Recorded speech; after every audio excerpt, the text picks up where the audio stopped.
having a ice storm, blizzard.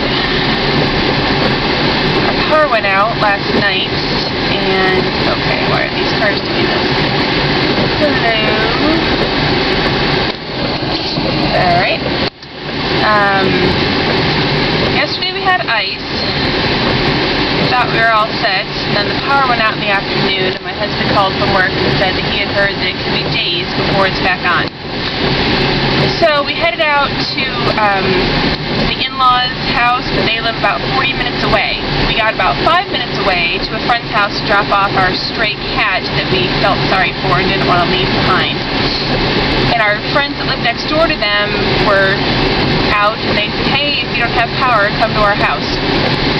So we just decided to stay there because, as you can see, there's trees that have broken off that are all over the place.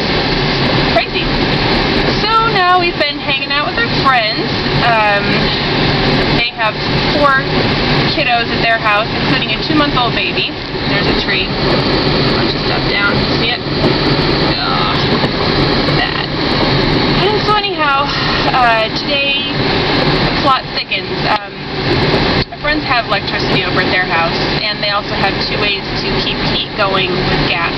So we decided to just stop there instead of going the 40 minutes to the in-laws because it seemed too risky to keep going. There's some more trees down over to the either side.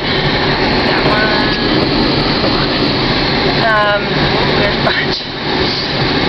So today we get a call finding out that the city water pump station has frozen, and they're going to be turning off the water. How exciting! So the roads weren't too bad. I decided to set out for Walmart to go get bottled water. Got all the way to Walmart and found out they had no power also, and weren't letting anyone in.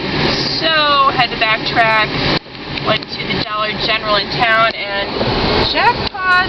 Bottled water. I don't know if you can see it there. See it now. But they were only taking cash, and of course I only had $5 in cash, so I just got 5 gallons of water, and I hope that